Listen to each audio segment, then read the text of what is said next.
తెలంగాణ రైతులను యూరియా కష్టాలు వెంటాడుతున్నాయి. పంటను కాపాడుకునేందుకు అన్నదాతలు అవస్థలు పడుతున్నారు. సిద్దిపేట జిల్లా దుబ్బాకలో రాత్రి నుంచి రైతులు బారులు తీరారు. పిఏసిఎస్ కార్యాలయం ముందే నిద్రపోయారు రైతులు.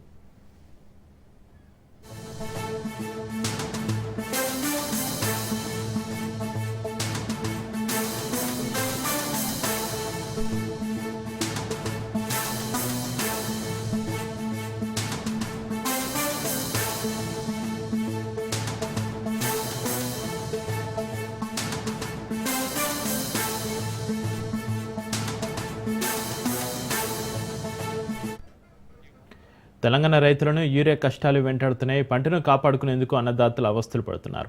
సిద్దిపేట జిల్లా దుబ్బాకలో రాత్రి నుంచి రైతులు బారులు తీరారు. పిఏసిఎస్ కార్యాలయం ముందే నిద్రపోయారు రైతులు.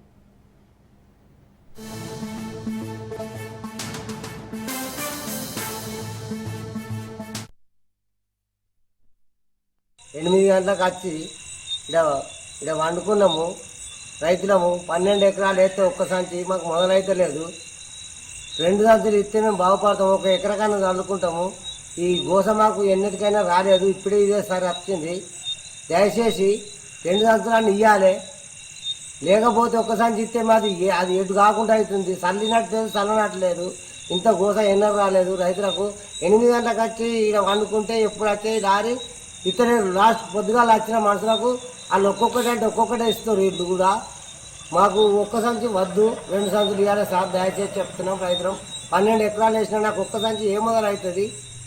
దయచేసి అప్పటి నుంచి మంచిగుంది, ఈసారి ఇంత ఇబ్బంది జరుగుతుంది సార్.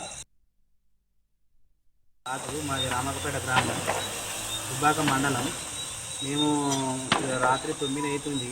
నాటేసుకొని నెల రోజులు అవుతుంది. 15-20 రోజుల వ్యవధిలో మేము యూరియా వరికి విత్తాల్సి ఉంటుంది. ఇప్పటి వరకు నెల రోజుల పోలే ఒక్క సంచి కూడా చల్లలేదు. రాత్రి 8 గంటల నుంచి లైన్ కట్టినా కూడా మాకు 4 ఎకరాల నాటేసినా కూడా ఒకటే బ్యాగ్ ఇచ్చారు. కనీసం 1 ఎకరానికి 2 బ్యాగులు ఇస్తేనన్నా సరిపోతుంది. ఈ నెల రోజుల వ్యవధిలో వేసినటువంటి సంచికి ఆ వరికి ఎక్కడ పొంతన కాకుంటున్నది. ప్రభుత్వము కొద్దిగా చర్యలు తీసుకొని 1 ఎకరాకు 2 బ్యాగులు లెక్క ఒక రైతుకు ఇస్తే సరిపోయిన కాడికి సరిపెట్టుకుంటాము. ఇట్లాంటి ఇబ్బందుల వల్ల మాకు యూరియాతోటి పంటలు వేసి లాభం లేకుండా ఉండి పెట్టిన పెట్టుబడులు కూడా మీద పడి రైతుకు ఇబ్బంది అవుతుంది. ఇలా గవర్నమెంట్ దయచేసి 2 బ్యాగులు ఇవ్వాలని.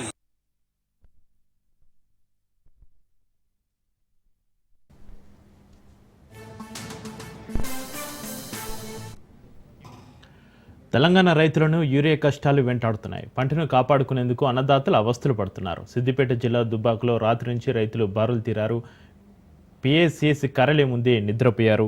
పంటను కాపాడుకోవడానికి రైతులు యూరియా కోసం అష్ట కష్టాలు పడుతున్న పరిస్థితి.